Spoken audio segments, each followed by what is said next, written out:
Hello student. आज आगे का न्यूमेरिकल हम लेके आए हैं।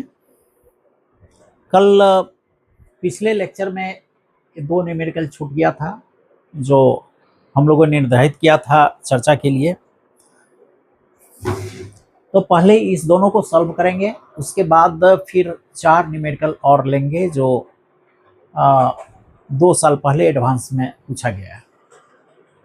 देखते हैं न्यूमेरिकल। पहला क्वेश्चन आप देखिए, इसमें 2003 का आया हुआ क्वेश्चन है। एक लूप है जिस पर क्यू चार्ज पूरा, और ये कहा गया कि इस सर्किल पर एक क्यू चार्ज यूनिफॉर्मली डिस्ट्रीब्यूटेड है, बिल्कुल यूनिफॉर्मली डिस्ट्रीब्यूटेड है, और यह सर्किल इस एक्सिस पर ओमेगा एंगुलर वेलोसिटी से घूम रहा है, रोटेट कर रहा है।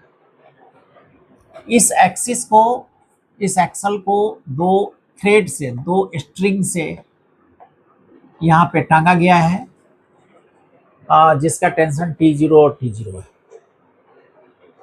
अब जब यह ओमेगा एंगुलर वेलोसिटी से जब घूम रहा है, उसी समय एक magnetic field B switch on किया जाता है ऊपर की ओर। मैग्नेटिक फील्ड B ऊपर की ओर स्विच ऑन किया जाता है। तो कह रहा है कि ये पूरा का पूरा सिस्टम ट्विस्ट करेगा, और ट्विस्ट करते समय इसका टेंशन बढ़ेगा थ्रेड का, और मैक्सिमम टेंशन जो ये सस्टेन कर सकता है वह 3T0/2 है। तो ओमेगा का वैल्यू क्या होगा, मैक्सिमम ओमेगा क्या होगा, अर्थात कितना एंगुलर वेलोसिटी से, मैक्सिमम एंगुलर वेलोसिटी से घूम सकता है ताकि स्ट्रिंग टूटे नहीं। मुख्य चीज है। फिर से देखें, इसमें एक इस तरह का सर्किल है जो घूम रहा है ओमेगा एंगुलर वेलोसिटी से, और क्यू टोटल चार्ज है इस पर, क्यू टोटल चार्ज है। अब देखें, ओमेगा एंगुलर वेलोसिटी से घूम रहा है तो इसका टाइम पीरियड T = 2π/ओमेगा, और टाइम पीरियड का उल्टा कर दें तो न्यू = फ्रीक्वेंसी ओमेगा/2π। 2π फ्रीक्वेंसी, इस अर्थात 1 सेकेंड में इतना बार ये घूमेगा। यानी कोई हम पॉइंट ले लें तो इतना बार क्यू चार्ज जो है क्रॉस करेगा इस पॉइंट को, क्यू चार्ज इतना बार क्रॉस करेगा। दिस मीन्स यदि इसको क्यू से हम गुना कर दें, क्यू से गुना कर दें तो करंट मिलेगा, जो इसमें करंट होगा। यानी I = जो इसमें current I, this will be ओमेगा/2π और यहाँ क्यू। क्लियर है? तो यहाँ क्यू हम निकाल सकते हैं, ओमेगा एंगुलर वेलोसिटी दिया हुआ है, क्यू टोटल चार्ज जो डिस्ट्रीब्यूटेड है, तो इस पर करंट हम निकाल सकते हैं इस तरह से। I = ω/Q/2π। अब इस पर करंट यदि हम निकाल लिए तो इसका मैग्नेटिक मोमेंट भी हम निकाल सकते हैं, क्योंकि R रेडियस दिया हुआ है, इसका रेडियस R है।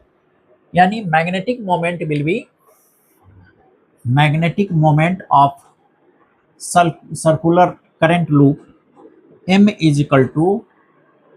A यानी πr² और गुने I is this πr² I। यानी मैग्नेटिक मोमेंट को में I का वैल्यू यदि पुट करें तो दिस इज M = πr² और I यानी ω/Q/2π। यानी this is pi cancel, R² ω/Q / 2। ये मैग्नेटिक मोमेंट। अब मैग्नेटिक मोमेंट, ये सर्किल सेंटर यहाँ है और ये एंटी क्लॉकवाइज घूम रहा है, एंटी क्लॉकवाइज। इसका मतलब ये हुआ है, यदि स्क्रू रूल से हम इसको करें, स्क्रू रूल से, तो दिस मीन्स इसका मैग्नेटिक मोमेंट का डायरेक्शन इस तरफ होगा, दिस मैग्नेटिक मोमेंट, यानी इसको यदि एक्स डायरेक्शन हम लें तो ए एक्स डायरेक्शन में, दैट इज आई कह सकते हैं, दिस आई, आई डायरेक्शन में ये मैग्नेटिक मोमेंट।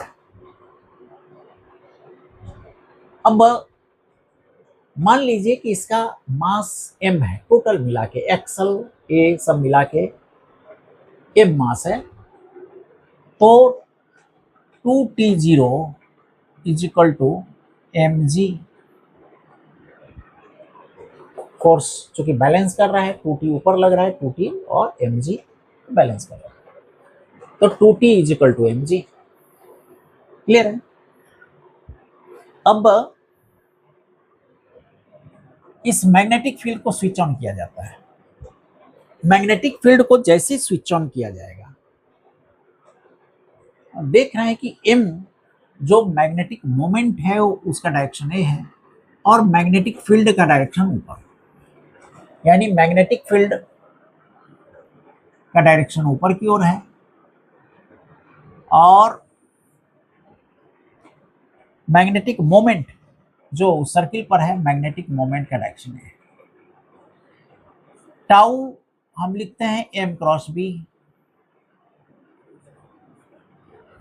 टाउ लिखते हैं m क्रॉस बी, यानी m से b की ओर, m से b की ओर यदि स्क्रू को घुमाते हैं, उल्टा घूमता है एंटी क्लॉकवाइज, यानी स्क्रू बाहर आएगा, बाहर आएगा यानी outward the page, tau outward the page यहां आएगा, यानी इसको यदि x डायरेक्शन हम मान लें और इसको y डायरेक्शन हम मान लें, तो आउटवर्ड द पेज यानी z डायरेक्शन, k डायरेक्शन में इसका टॉर्क होगा। अब टॉर्क z डायरेक्शन का मतलब ये हुआ, इस डायरेक्शन में यदि टॉर्क है, दिस मीन्स मैं इस ये जो सर्किल है, दिस सर्किल, इस सर्किल को ऐसे घुमाया जा रहा है, दिस, देखिए इसको समझिए, जेड डायरेक्शन में टॉर्क है m cross b z, this means m cross b tau, यानी दिस अक्रॉस b, यानी इस पूरे सर्किल को हम इस तरफ घुमा रहे हैं, इस तरफ ट्विस्ट कर रहे हैं। जब हम ट्विस्ट करेंगे, इस सर्किल को ट्विस्ट करेंगे, तो इस एक्सल पर एक ट्विस्ट होगा, यानी इस पर इस तरफ फोर्स लगेगा और इस पर इस तरफ फोर्स लगेगा। क्लियर है? इस तरह ट्विस्ट होगा। अब मान लीजिए कि इस ट्विस्ट के कारण इधर फोर्स लग रहा है, इधर फोर्स लग रहा है, इस ट्विस्ट के कारण इसमें x परिवर्तन हो गया, तो इसमें बढ़ जाएगा चूंकि नीचे की ओर लग रहा है, और इसमें x बढ़ गया।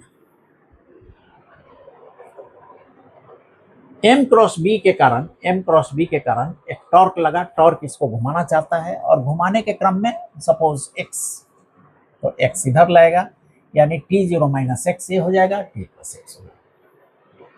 अब मैं रिजल्टेंट इसका निकालना यदि चाहूं, तो दो फोर्स और दोनों के बीच की दूरी d, दो फोर्स और दोनों के बीच की दूरी d है, तो टॉर्क निकाल सकते हैं।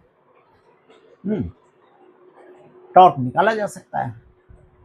अब दिस इज मिडिल से यदि टॉर्क निकालें, तो torque will be t0 plus x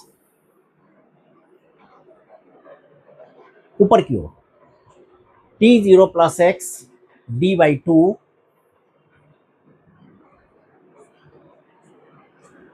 जो क्लॉकवाइज घुमाना चाह रहा है, और एक घुमाना चाह रहा है anti clockwise, this minus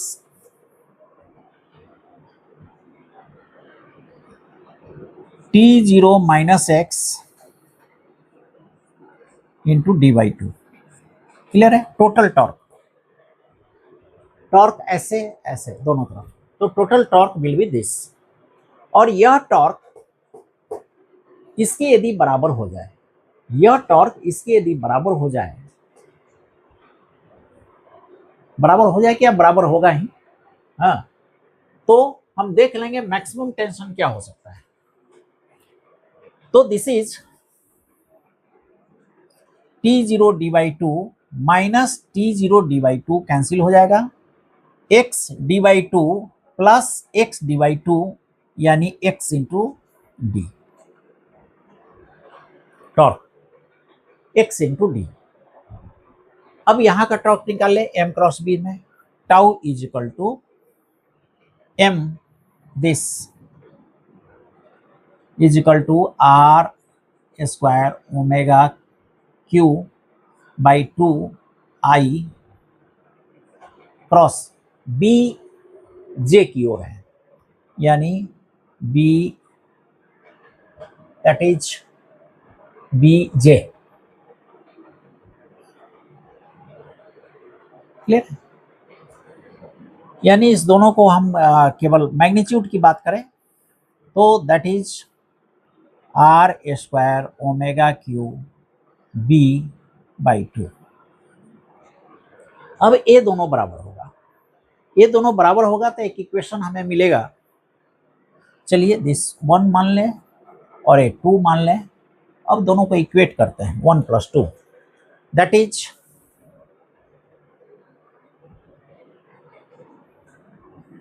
x D is equal to R square omega Q B by two, यानी ओमेगा इज इक्वल टू लिखा जा सकता है omega this is equal to 2xd divided by R square Q B. Clear है? अब देखिए maximum tension force ले सकता है 3T0 by two, 3T0 by two, यानी x का वैल्यू अधिक से अधिक हो सकता है T0 बाई टू। तो यहां का टेंशन हो जाएगा 3T0 बाई टू, उसके ऊपर टेंशन बढ़ेगा तो टूट जाएगा। क्लियर है? यानी x का maximum value T0 by to. तो यहां पे हम T0 बाई टू यदि लिख दें तो 2D T0 by two R square Q B. This is, अब T0 यहां हम देख रहे हैं इसके वेट को बैलेंस कर रहा है T0, तो T0 is equal to M G by two, T0 is equal to M G by two यदि पुट करें यहां तो दिस इज डी एम जी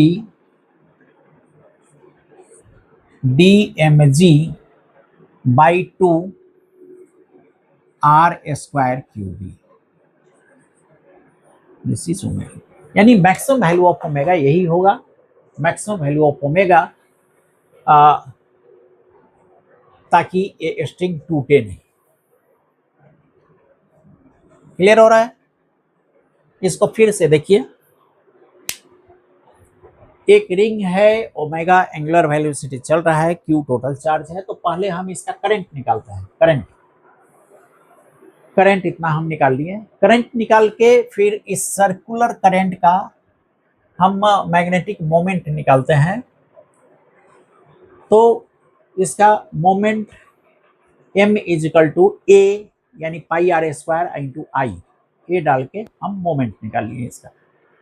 अब मैग्नेटिक मोमेंट इसका, जब B मैग्नेटिक फोर्स लगना शुरू होता है तो मैग्नेटिक मोमेंट के कारण, इस फोर्स के कारण, मैग्नेटिक फील्ड के कारण एक टॉर्क इस पर डेवलप होता है, torque, that this torque is m cross B. अब इस टॉर्क के कारण ये पूरा का पूरा ये जो सिस्टम है वो ऐसे घूमता है, और इसको बैलेंस करता है टेंशन फोर्स। तो मान लीजिए इसके कारण टेंशन फोर्स में चेंज, इधर x यानी ये T0 प्लस एक्स हो जाता है, T0 माइनस एक्स हो जाता है। तो टोटल टॉर्क हम निकाल लेते हैं टेंशन के कारण और दोनों को इक्वेट कर देते हैं। टोटल टॉर्क टेंशन के कारण plus total torque m cross b के कारण जो a है। अब इस दोनों को इक्वेट करके ओमेगा का हम वैल्यू निकालते हैं। यहाँ पे T0 को रिप्लेस करके mg कर देते हैं, तो ओमेगा का वैल्यू मिलता है। क्लियर? चलिए इसको मिटा दें।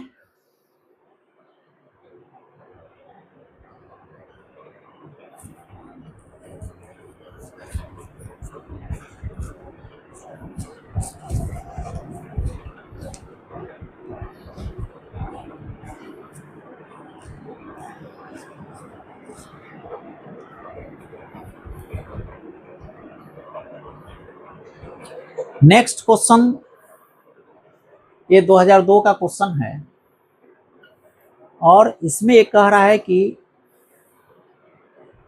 एक इस तरह का फ्रेम है, PQRS एक फ्रेम है और यह फ्रेम PQ एक्सिस के अराउंड रोटेट करने के लिए फ्री है।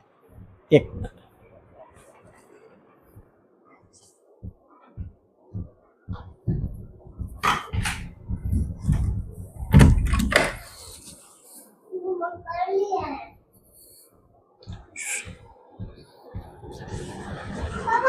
तो इसमें ये पूरा फ्रेम PQ के अराउंड रोटेट करने के लिए फ्री है। अब इसमें पूछा ये जा रहा है कि यदि इस फ्रेम में मैग्नेटिक फील्ड B है, दिस मैग्नेटिक फील्ड इस तरह का है मैग्नेटिक फील्ड, तो करंट का डायरेक्शन क्या होगा इस लूप में, ताकि ए हॉरिजॉन्टल पोजीशन में हो इक्विलिब्रियम में, हॉरिजॉन्टल पोजीशन में हो इक्विलिब्रियम में। यानी उसको इस तरह ड्रॉ कर सकते हैं, this is y axis and this x axis, इस तरह का फ्रेम है।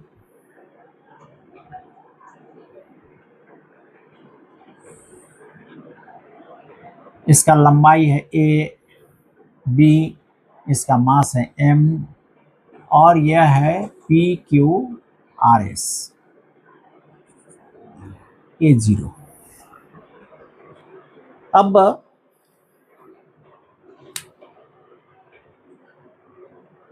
इसमें करंट का डायरेक्शन क्या होगा, करंट का डायरेक्शन इसमें magnetic field B is equal to this दिया हुआ है, B is equal to this, तो करंट का डायरेक्शन क्या होगा ताकि ये बिल्कुल XY प्लेन में और हॉरिजॉन्टल में।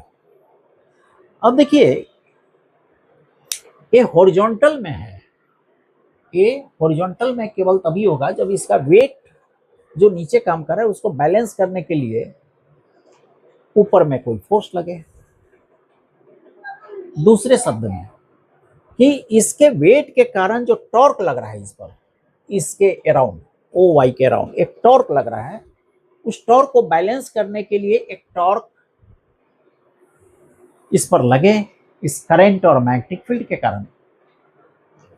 तो हम पहले देख लें, AB लंबाई चौड़ाई है यानी AB इसका एरिया हो गया।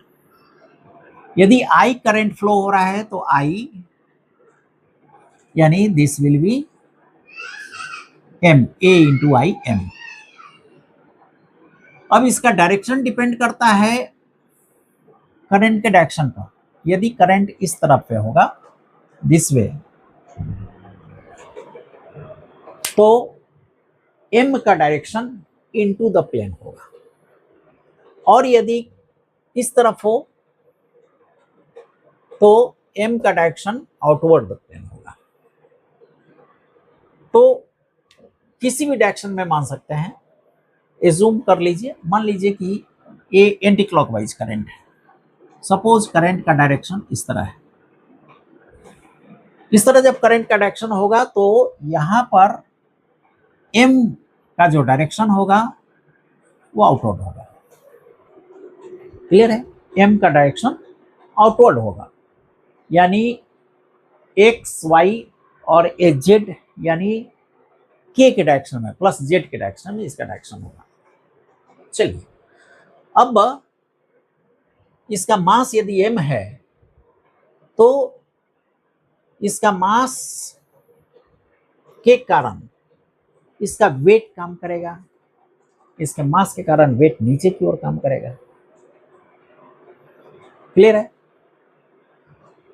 अब देखें, b इतना है, m दिस है, तो इसके कारण टॉर्क हम कैलकुलेट करें। F is J is tau is equal to m यानी ए बी आई, लेकिन आई चूंकि इस तरफ माने हैं यानी प्लस जेड डायरेक्शन में, प्लस जेड मान रहे हैं, ऊपर की ओर मान रहे हैं, ऊपर की ओर यानी दिस इज के। क्लियर है? ऊपर की ओर मान रहे हैं यानी के की ओर मान रहे हैं। अब इनटू बी, अब बी यानी 3i plus 4k is equal to B 0। This is चलिए इसको देखिए, ए हो जाएगा I A B by A this B 0।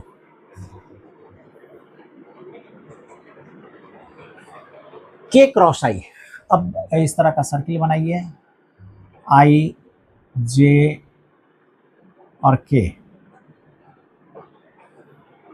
Cross आई जे यानी दिस इज 3j और के क्रॉस के 0। क्लियर? यानी दिस इज ये टॉर्क हो जाएगा आई ए बी बी 0 और 3 2j।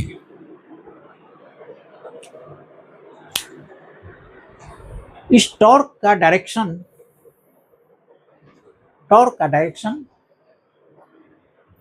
y की ओर होगा, यानी दिस इस तरफ डायरेक्शन होगा y की ओर। क्लियर है? इस करंट के कारण y की ओर डायरेक्शन होगा। अब ये प्लेन एक्स वाई में हॉरिजॉन्टली है, हॉरिजॉन्टल में इसका वेट नीचे काम कर रहा है। हॉरिजॉन्टल में ये इस तरह का यदि फ्रेम है और इसका वेट नीचे काम कर रहा है, दिस मीन्स इसका रोटेशन दिस साइड होगा, दिस साइड यानी क्लॉकवाइज रोटेशन में इसका भी टॉर्क इसी डायरेक्शन में होगा, सेम डायरेक्शन में, जिस डायरेक्शन में जे है, यानी इसका भी टॉर्क इसी डायरेक्शन में होगा। तब तो कभी संभव ही नहीं है कि बैलेंस हो जाए। बैलेंस केवल तभी होगा जब अपोजिट टॉर्क इस पर लगेगा, ताकि इक्विलिब्रियम में है। यानी मेरा पहला एजम्पशन गलत था। पहला एजम्पशन यानी हमने जो माना था कि करंट का डायरेक्शन ये है, गलत था। करंट का डायरेक्शन इस तरफ होगा। करंट का डायरेक्शन जब इस तरफ होगा तो ये टॉर्क का डायरेक्शन माइनस जे की ओर होगा। This direction will be minus J यानी इसका डायरेक्शन इस तरफ होगा, और इसके वेट के कारण जो टॉर्क लाएगा उसका डायरेक्शन इस तरफ होगा, और एक दूसरे को बैलेंस करेगा। ठीक है? तो वेट के कारण डायरेक्शन mg इंटू, यहां वेट है a है यानी a/2 is equal to tau this. Clear? तो पहला ये था direction of I in PQ। PQ में डायरेक्शन किस तरफ होगा? फ्रॉम P टू Q होगा। Direction of I in PQ from P to Q। दूसरा magnetic force on RS, magnetic force on RS यानी यहां पर करंट इस तरफ होगा, तो अब यानी minus J minus B I, I current J, और इस पर फोर्स निकालना है इनटू बी, बी यानी 4i plus 4k this 3i plus 4k b0, यानी j cross i this is 3bi j cross i, j cross i उल्टी दिशा में, j cross i minus के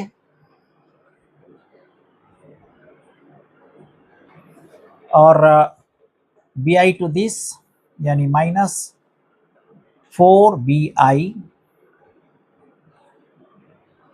j क्रॉस के यानी i, क्लियर, यानी this is 3bi के minus 4bi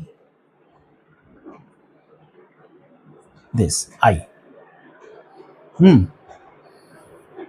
तो magnetic force on RS, इस पर जो मैग्नेटिक फोर्स होगा this force will be this much, लंबाई BIL B और IL यानी ये फोर्स होगा मैग्नेटिक फोर्स। इसी तरह expression of I in terms of this यदि निकालना हो तो यहां से हम निकाल सकते हैं expression of I, this is mga by 2 यानी 6 हो जाएगा, ABB0 this expression, this is C। मधु कुछ कहना है? मधु कहना है?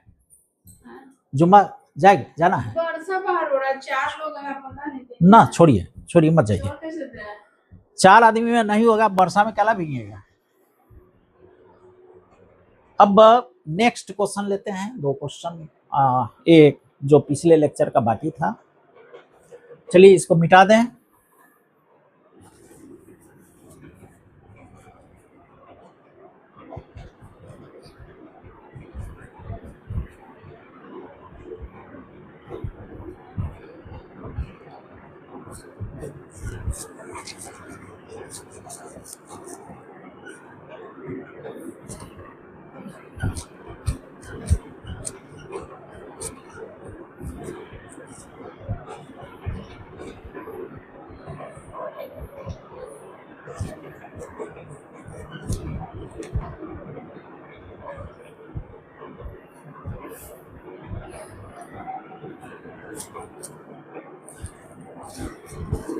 चलिए आज एक बहुत ही इंटरेस्टिंग एक सवाल करते हैं। सवाल ये एडवांस का क्वेश्चन है।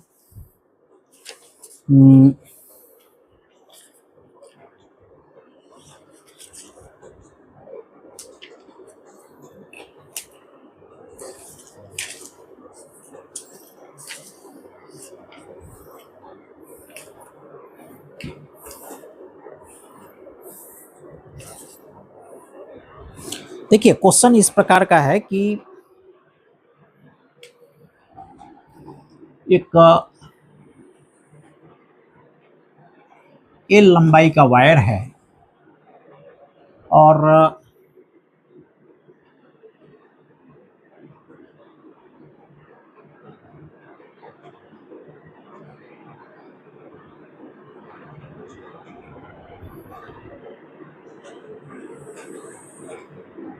फिर एल लंबाई का वायर है।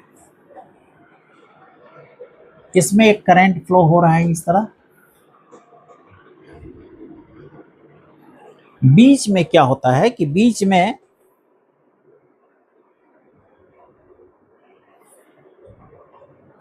π/6 π/4,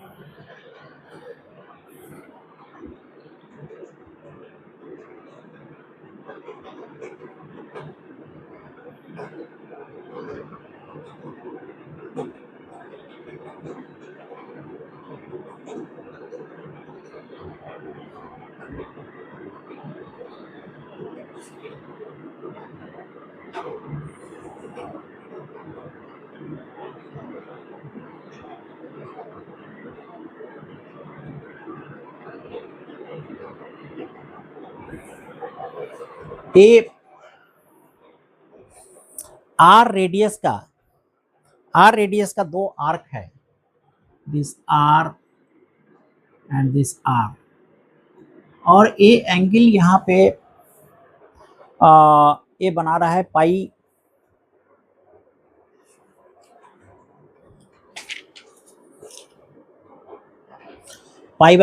π/4, दिस π/6 और ये बना रहा है π/4। अब ये चूंकि आर्क, तो यहाँ का भी दूरी आर आ रहा है।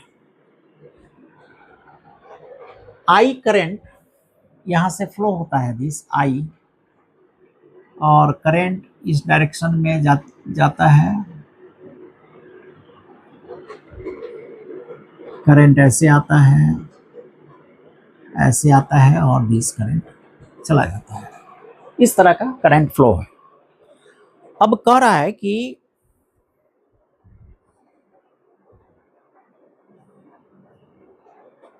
X Y,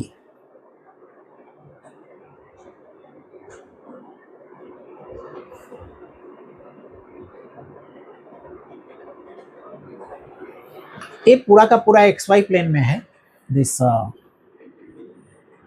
x Y plane में है, और ये पूरा सिस्टम एक मैग्नेटिक फील्ड बी में रखा हुआ है। ये पूरा सिस्टम एक मैग्नेटिक फील्ड में रखा हुआ है। तो और मैग्नेटिक फील्ड में पूरा सिस्टम रखा हुआ है, तो टोटल फोर्स इस पर कितना लगेगा वो बताना है। क्लियर है? तो total system is kept in magnetic field B, तो टोटल फोर्स चार ऑप्शन दिया है। F proportional to L plus R, A proportional to L plus R,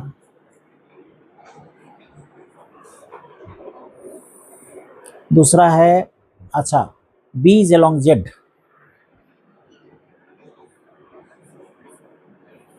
B along Z, और A proportional to L plus R, B along X, F is equal to 0, B along X और F is equal to 0, B along Y, B along Y, A proportional to L plus R,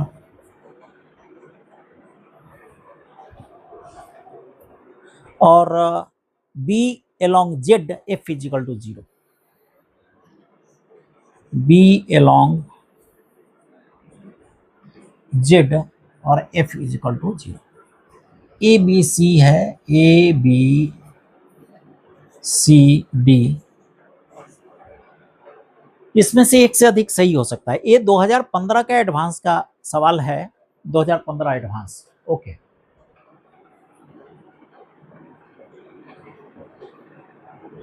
बहुत ही बेहतरीन सवाल है।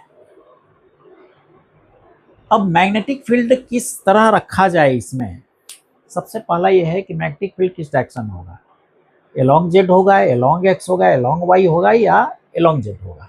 मतलब x Y ए है और x axis है, Y axis ए है, यानी ऑब्वियसली जेड एक्सिस इस तरफ होगा। तो बी का डायरेक्शन क्या होगा? बी का डायरेक्शन क्या होगा? पहली बात बी अलोंग वाई और उसके अनुरूप एफ ये होगा। तो सबसे पहले मान लेते हैं पहला हम देखें B along Z, B along Z यानी बी इस तरफ। जब बी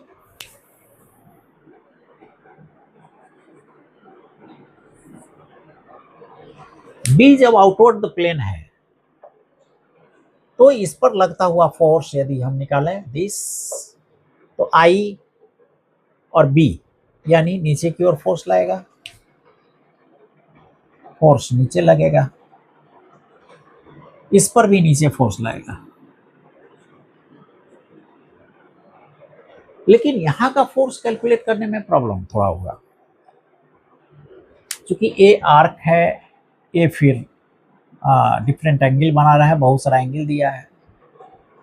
अब यहां पर एक चीज हम लोग याद करें, जिस समय हम पढ़ रहे थे कि किसी करंट कैरिंग वायर पर मैग्नेटिक फील्ड के कारण फोर्स क्या लगता है। करंट कैरिंग वायर कोई हो, मान लीजिए कि इस तरह का वायर हो, इस तरह का वायर हो और इसमें इस तरह का इलेक्ट्रिक करंट आई फ्लो हो रहा है और इस पूरे वायर को मान लीजिए मैग्नेटिक फील्ड बी में रखा हुआ है, तो इस पर फोर्स हम कैसे कैलकुलेट करते हैं? और उस समय हमने आपको बताया था कि वायर चाहे किसी भी शेप में हो, उसका स्टार्ट पॉइंट और एंड पॉइंट जो मैग्नेटिक फील्ड के अंदर एग्जिस्ट करता है, मैग्नेटिक फील्ड के अंदर जो स्टार्ट पॉइंट है और एंड पॉइंट है उसको हम मिला देंगे और उसका जो दूरी होगा लंबाई, उसी लंबाई के आधार पर हम इस पर लगता हुआ फोर्स कैलकुलेट करेंगे, यानी F is equal to I L cross B. Clear? इसी के कॉन्सेक्वेंस में हमने ये भी कहा था कि यदि क्लोज लूप हो, करंट क्लोज लूप हो और वह मैग्नेटिक फील्ड बी में रखा हो, तो किसी भी स्थिति में इस क्लोज लूप पर, चूंकि स्टार्ट पॉइंट एंड पॉइंट एक ही बिंदु पर है यानी लंबाई इसका 0 है, तो किसी लूप पर मैग्नेटिक फील्ड के कारण लगता हुआ फोर्स, मैग्नेटिक फील्ड के कारण किसी करंट कैरिंग लूप पर जो फोर्स लगेगा वो हमेशा 0 होगा। टॉर्क होगा लेकिन लीनियर फोर्स 0 होगा, टॉर्क तो होगा ही। लीनियर फोर्स किसी भी करंट लूप पर in the magnetic field will be 0। यदि इस चीज को हम यहां देखें तो इतना जो टेढ़ा मेढ़ा आर्क चले, इससे कोई मतलब नहीं है, बल्कि स्ट्रेट इसका जो लाइन है दैट इज 2r है, यानी इस पर जो फोर्स लगेगा ये 2r के बराबर होगा। तो हम कैलकुलेट कर लेंगे यहां फोर्स क्या होगा, ILB होगा। क्लियर है? यहां फोर्स क्या होगा, इसको मिटा दें, नीचे की ओर फोर्स तो I2R और B यहां पे बाहर की ओर है B,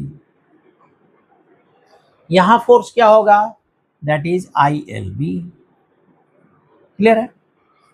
अब टोटल फोर्स क्या होगा एलोंग जेड, हम जब B लेते हैं तो टोटल फोर्स क्या होगा, that is F is equal to ILB गुने 2 प्लस 2 IRB। क्लियर है? दिस इज 2IB को हम अलग कर लें तो मिलेगा L प्लस R। अब ये चूंकि कांस्टेंट है इसलिए इसको लिख सकते हैं F L plus R। Clear, यानी ए ऑप्शन सही है।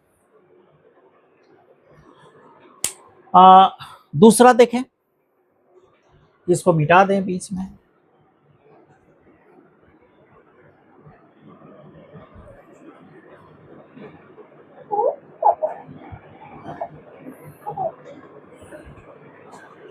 दूसरा देखें, B along X F is equal to 0। B along X यानी बी का डायरेक्शन इस तरफ हो। देखिए बी का डायरेक्शन इस तरफ होगा तो आई एल क्रॉस बी यानी साइन 0, यानी एफ 0 हो जाएगा। इस पर एफ 0 हो जाएगा। डायरेक्शन चूंकि आई और बी का एक ही डायरेक्शन है, यहां भी आई इसका डायरेक्शन है कि तो F is equal to 0 and same case यहां भी F is equal to 0, total F is equal to 0 होगा। ये भी correct answer. B along Y, B along Y, चलिए इसको देखते हैं। बी अलोंग वाई,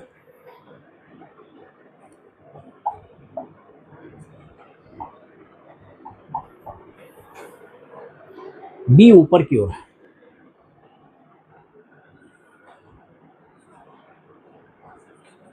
वाई में। अब आई एल, इस पर जो फोर्स लगाएगा I L this cross B, यानी इस पर जो फोर्स लगाएगा वो बाहर की ओर होगा स्क्रू रूल से। देखिए I to B, I to B यानी this is I L B. Same यहां भी बाहर की ओर फोर्स लगेगा I to R B. Same यहां भी बाहर की ओर लगेगा आई एल बी। अब सभी को जोड़ दे तो टोटल फोर्स होगा F is equal to I B two और यहाँ L plus R. This is again F proportional to L plus R and this is also right answer. B along Y भी होगा तब भी सही होगा। चलिए अब लास्ट चेक करें।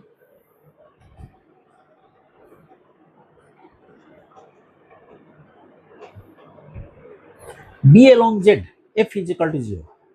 बी अलोंग जेड, देखिए एक केस है ऊपर की ओर। बी अलोंग जेड तो हम प्रूफ कर चुके हैं this is equal to this, यानी इसका कॉन्ट्राडिक्टरी भी है। बी अलोंग जेड था तो F proportional to L plus R, F 0, ये नहीं हो सकता है।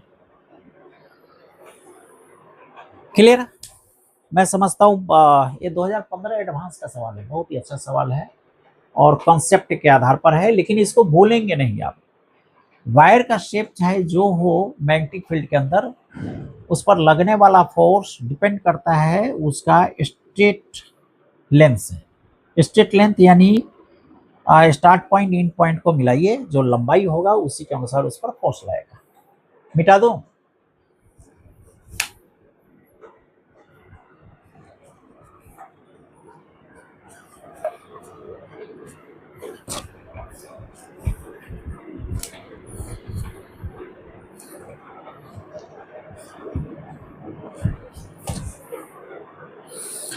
अब थोड़ा सा लेटेस्ट सवाल लेते हैं।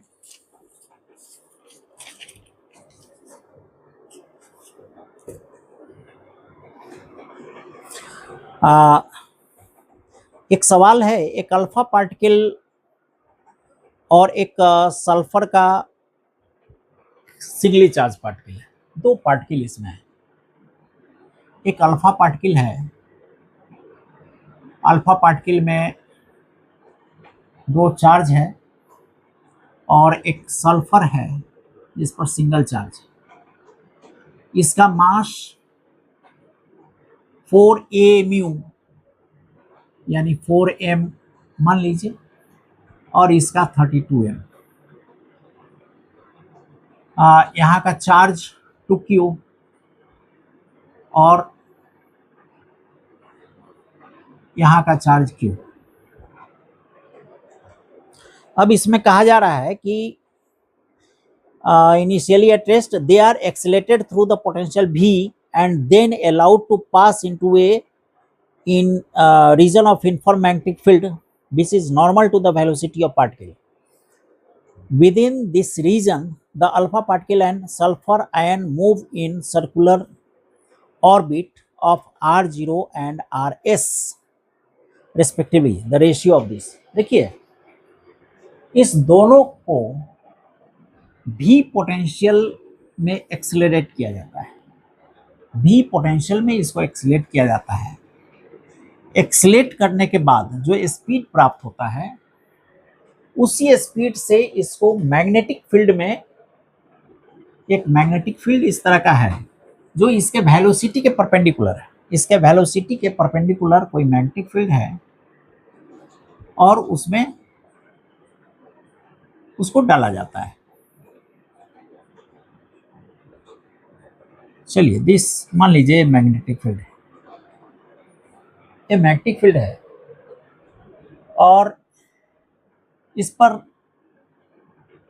2q चार्ज है, तो v में 2q से यदि गुना करें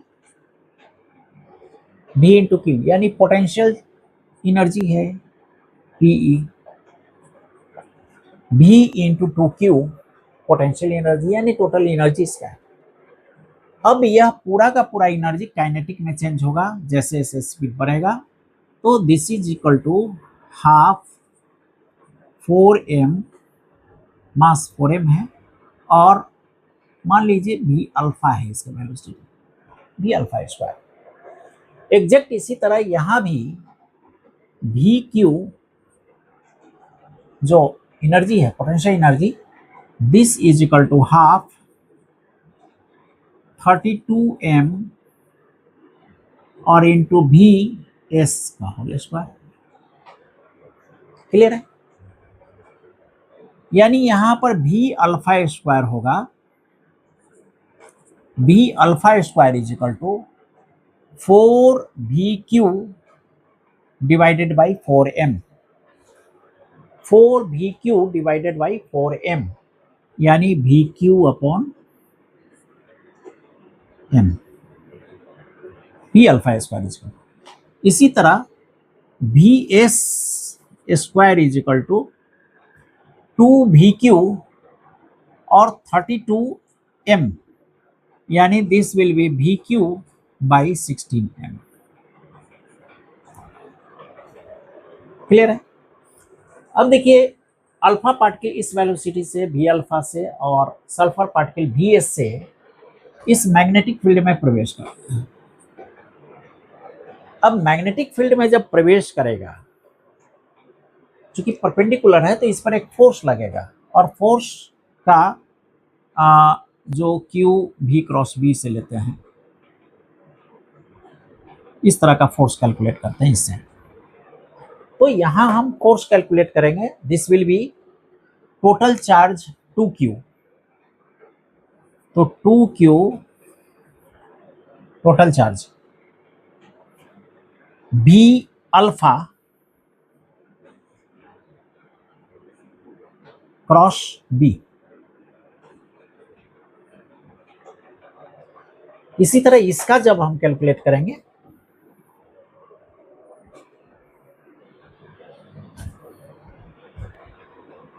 इसका कैलकुलेट करेंगे तो this is q vs cross b। अब देखिए यहां पे जो फोर्स लगेगा, v वेलोसिटी से कोई चार्ज पार्टिकल यदि मैग्नेटिक फील्ड में प्रवेश कर रहा है तो उस पर जो फोर्स लगता है वह सेंट्रीपेटल फोर्स होता है और उसको सर्कुलर मोशन में रोटेट कराएगा यदि इनफॉर्म फील्ड हो तो, और इसका स्पीड भी इनफॉर्म रहेगा। तो दिस इज mv square upon r, m यानी 4m, v यानी v alpha mv square upon जो रेडियस होगा rotation, suppose this is r alpha. इसी तरह यहां लिख सकते हैं half mv square upon r यानी 32m V square V S का whole square divided by R यानी आर एस। देखिए इस क्वेश्चन में कह क्या रहा है, इस क्वेश्चन में कह रहा है कि अल्फा और एस 2 है, तो इसका R alpha upon R S इसका रेशियो क्या होगा, आर अल्फा आर एस का रेशियो क्या होगा, दोनों के रेडियस का क्या रेशियो होगा, ये कैलकुलेट करना है, पूछ रहा है।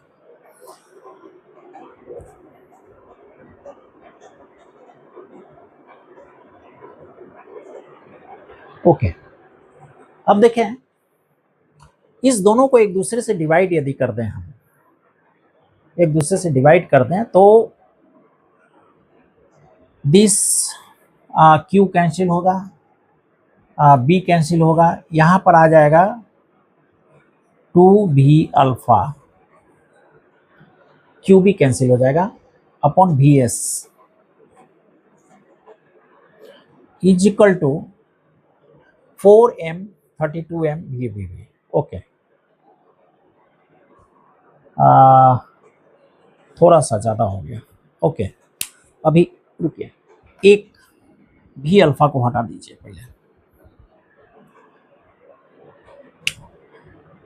इसके स्क्वायर को इसे काट दें और इसके स्क्वायर को इसे काट दें, तो इधर हो गया 2qb, इधर qb यानी 2/1 simple. This is equal to 4m V alpha और 32m भी एस, तो 4m V alpha divided by 32m V S into R alpha नीचे आर एस ऊपर, R S upon R alpha, यानी this M cancel और 4 अट्ठे 32, 8 चौक 32। अब this is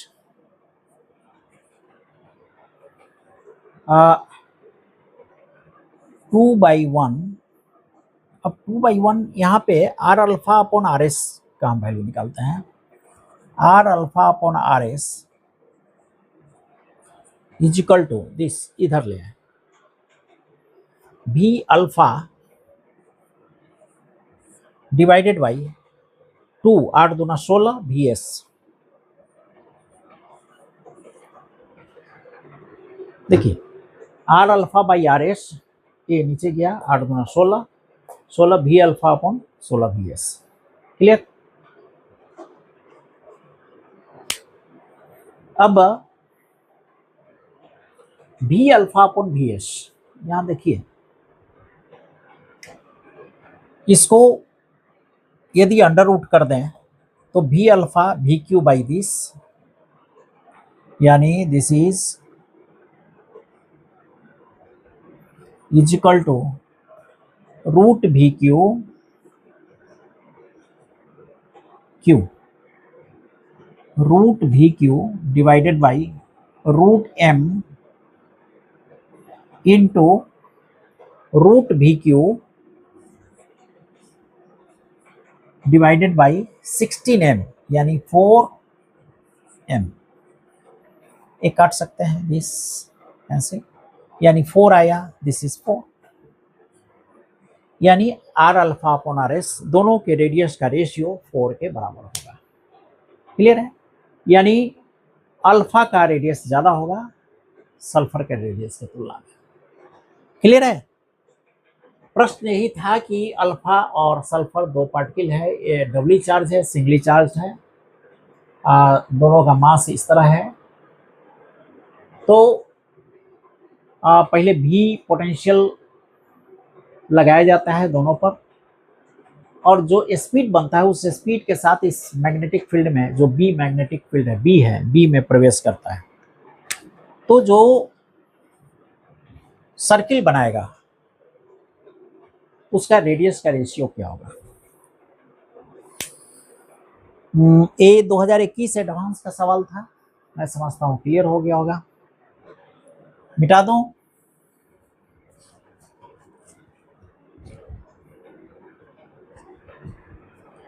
अब एक बहुत ही अच्छा सवाल लेते हैं।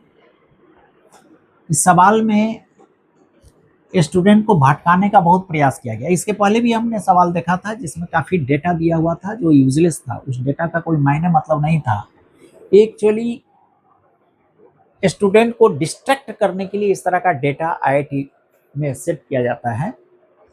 तो आप क्वेश्चन को ध्यान से पढ़ेंगे और क्या वह डेटा उस क्वेश्चन को सॉल्व करने के लिए जरूरी है या नहीं है, इसको पहले असेस कर लेंगे तब आगे बढ़ेंगे।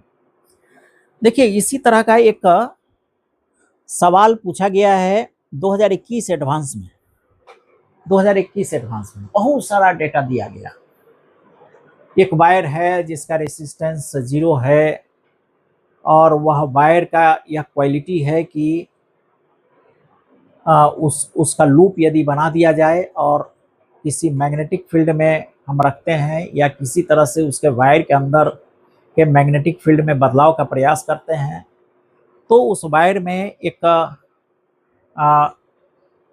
इलेक्ट्रिक करंट डेवलप होगा जो चेंज नहीं होने देगा उस इलेक्ट्रिक फील्ड को, यानी इलेक्ट्रिक फील्ड को हमेशा मेंटेन करके एक समान बना के रखेगा, वगैरह वगैरह बहुत सारी कहानियां लिखी हुई हैं। लेकिन नट सेल में उसमें इतना है, आप देख लीजिएगा। 2021 का क्वेश्चन है ही एडवांस का। इसमें है क्या कि एक इस तरह का करंट लूप है।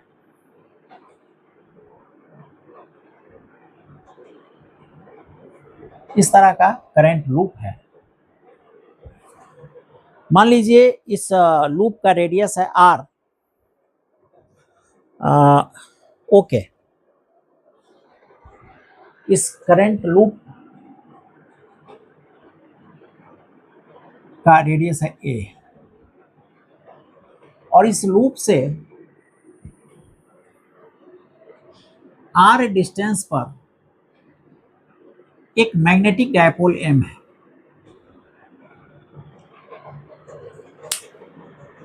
इस लूप के सेंटर से आर डिस्टेंस पर एक मैग्नेटिक डायपोल मोमेंट, एक मैग्नेटिक डायपोल है एम मोमेंट का।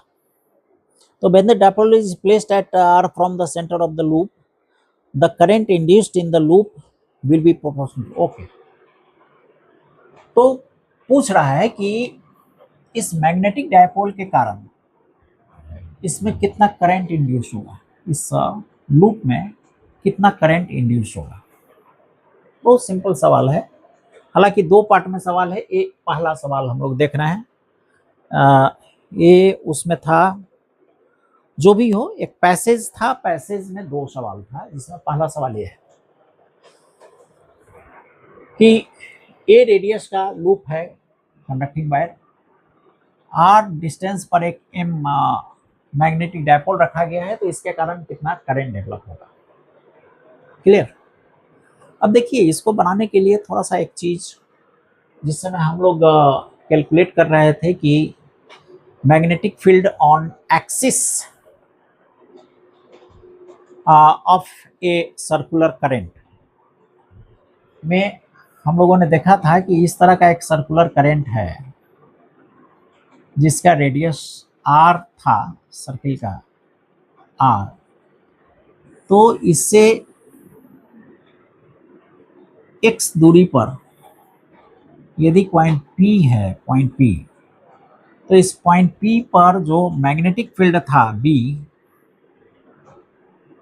इस पॉइंट पर magnetic field, this is mu 0 I, I जबकि इसका करंट है, R square divided by 2 R square plus X square 3/2। ये हम लोगों ने निकाला था। और इसमें एक हमने ये भी देखा था कि यदि मान लें कि इस लूप से इनफाइनाइट डिस्टेंस पर किसी पॉइंट पर यदि हमको मैग्नेटिक फील्ड निकालना हो इनफाइनाइट डिस्टेंस पर, तो उस स्थिति में हम इसको इस तरह लिख सकते थे कि म्यू 0 आई और पाई यदि लिख दें यहां पर और नीचे भी पाई लिख दें, this is are square plus X square 3/2, यानी this is mu zero A हो गया, ये एरिया इसका एरिया, और एरिया इंटू करेंट यानी इसका magnetic dipole moment, magnetic dipole moment इस लूप का। तो magnetic dipole moment suppose m कर दें डिवाइडेड बाई 2 पाई और x r, x बहुत बड़ा है, बहुत दूर है, तो x के तुलना में r को नेग्लेक्ट किया सकता है, नेग्लेजिबल है, यानी हम इसको सीधे सीधे एक्स क्यू लिख सकते हैं, this is x Q. Clear? यानी एक चीज मिला कि m डायपोल मोमेंट के कारण, कोई m डायपोल, एक डायपोल है जिसका मैग्नेटिक मोमेंट यदि m है, कोई डायपोल जिसका मैग्नेटिक मोमेंट m है, उसके x दूरी पर जो मैग्नेटिक फील्ड बनेगा दिस बनेगा, यानी इस डायपोल के कारण, दिस डायपोल के कारण जो यहां पर मैग्नेटिक फील्ड बनेगा B, इस सेंटर पर जो मैग्नेटिक फील्ड बनेगा, इसके सेंटर पर r डिस्टेंस का है, this will B mu zero m, same है म्यू जीरो m 2 पाई और डिस्टेंस इसका r यानी r क्यू। क्लियर?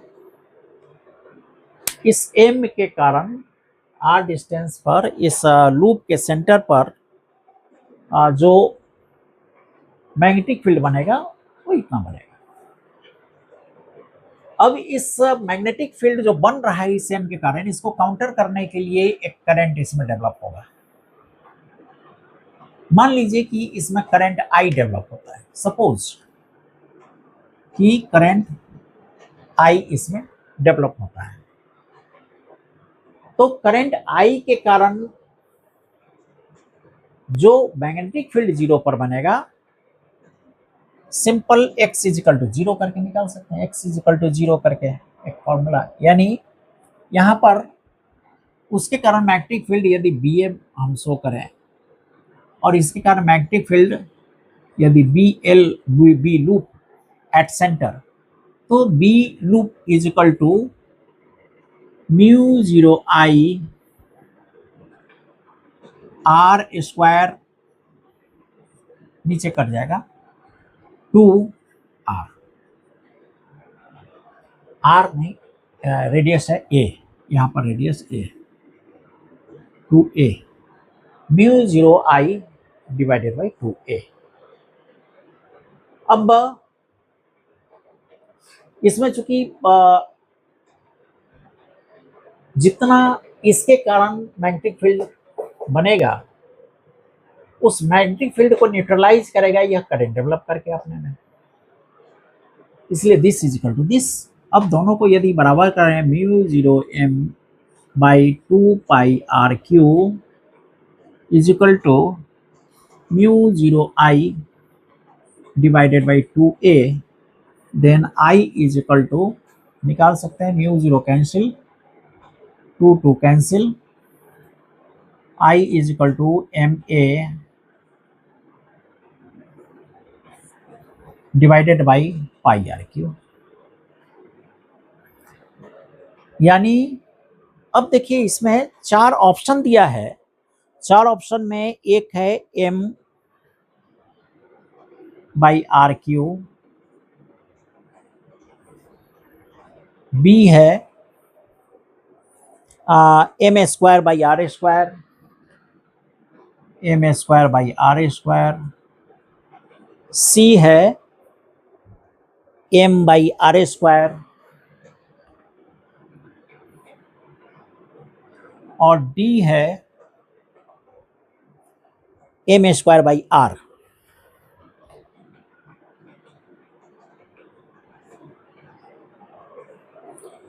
कह रहा है कि proportional to the current induced, जो करंट इसमें इंड्यूस्ड होगा वह प्रोपोर्शनल होगा इसके इसके इसके इसके, इसमें से राइट आंसर चुनना है। तो जो करंट इंड्यूस्ड होगा हमने निकाला। यहां हम देख रहे हैं कि ए और पाई ये दोनों ही कांस्टेंट, इसको यदि अलग कर लें तो एम बाई आर क्यू, यानी A M by R Q के प्रोपोर्शनल होगा। क्लियर। अब इसी पैरा पर, इसी पैसेज पर एक दूसरा सवाल दिया हुआ है। इसी पैसेज पर 2021 के एडवांस का है, वह सवाल इस तरह है कि the work done in bringing the dipole from infinity to the distance r from the center of loop by given process is proportional to, कह रहा है कि इंफिनिटी से इस डायपोल मोमेंट m को इस दूरी तक लाने में कितना काम करना पड़ा, ये निकालना है। कितना वर्क करना पड़ा उसको इस बिंदु तक लाने में, कितना काम करना पड़ा। देखिए एक चीज हम कर सकते हैं, यदि यहां पर चूंकि इस मैग्नेटिक के कारण, इस मैग्नेटिक डायपोल मोमेंट के कारण इसमें करंट फॉर्म होता है, और करंट के कारण फिर यहां पर मैग्नेटिक फील्ड फॉर्म होगा। यहाँ जो करंट डेवलप होगा इसके कारण यहाँ पर मैग्नेटिक फील्ड फॉर्म होगा, यानी यह माना जाएगा कि यह जो डायपोल मोमेंट है एक मैग्नेटिक फील्ड में रखा हुआ है। और यदि यहाँ का हम पोटेंशियल एनर्जी निकाल लें तो कंजर्वेशन ऑफ एनर्जी को अप्लाई करके हम कह सकते हैं कि इन्फिनिटी से इस बिंदु तक लाने में किया गया काम उस पोटेंशियल एनर्जी के बराबर होगा। तो देखें इसके कारण इस बिंदु पर क्या मैग्नेटिक फील्ड बनेगा वो हम निकालते हैं। आई हमें मिल गया M A is equal to this. तो इसके कारण यहां पर magnetic field B is equal to mu 0 I R square divided by 2 R square plus small R square, sorry this A हम करके लिखेंगे A square, this also A square 3/2। ये magnetic field इसके कारण है। इसको हम लिख सकते हैं, this is mu 0 A square divided by 2 A square plus small R square का 3/2 और इनटू आई जो कैलकुलेट किए हैं M A by M A divided by pi R Q. Clear है। अब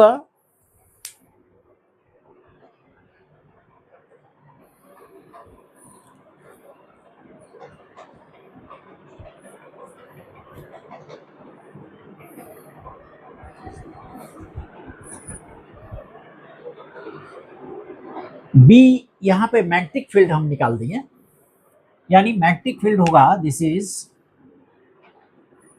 mu 0 M A Q divided by pi 2 pi R Q A square R square by 3/2।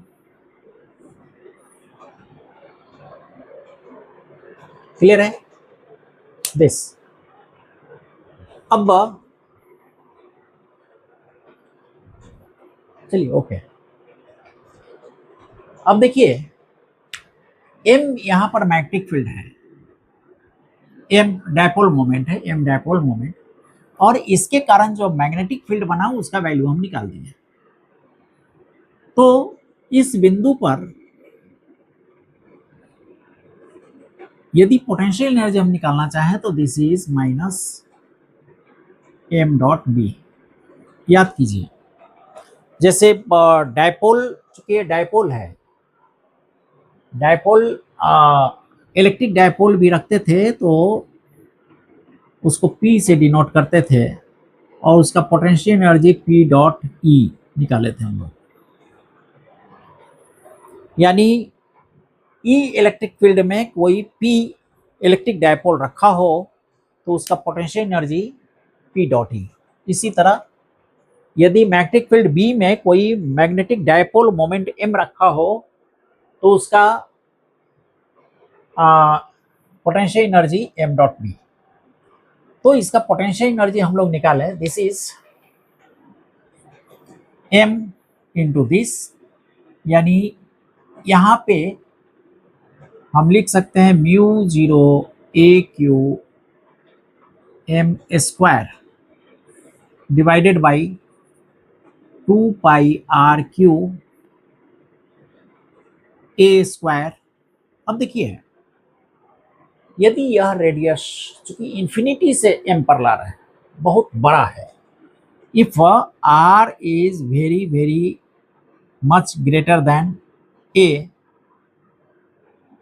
यानी इसका radius, तो उस स्थिति में हम लिख सकते हैं दिस इज RQ, A को ignore, and this is mu 0 AQ divided by 2 pi M square R6। A total work done होगा, this is total work done infinity से उस डायपोल मोमेंट को R डिस्टेंस तक लाने में। यानी R डिस्टेंस पर जो इलेक्ट्रिक पोटेंशियल हम निकालते हैं, जो मैग्नेटिक पोटेंशियल निकालते हैं, वो पोटेंशियल एक्चुअली किया गया काम है जो इंफिनिटी से उस बिंदु तक लाते हैं। अब इसमें 4 चॉइस दिया गया है, एक्चुअली वर्क डन ही पूछ रहा था। 4 चॉइस था M by R5, M by R पर पावर 5 पहला चॉइस, दूसरा था M square R5, M square R5, ये B था। C था M square R6, M square R6, और चौथा था M square R7, M square R7। Obviously this right answer. तो आज के लिए बस इतना ही। अब इसके बाद 3 लेक्चर और है न्यूमेरिकल पर। ये लेक्चर नंबर 6 था, 3 और है, 9 तक चलेंगे। उसके बाद अगला इलेक्ट्रोमैग्नेटिक इंडक्शन हम लोग प्रारंभ करेंगे। पढ़ाई करते रहिए। Okay, thank you.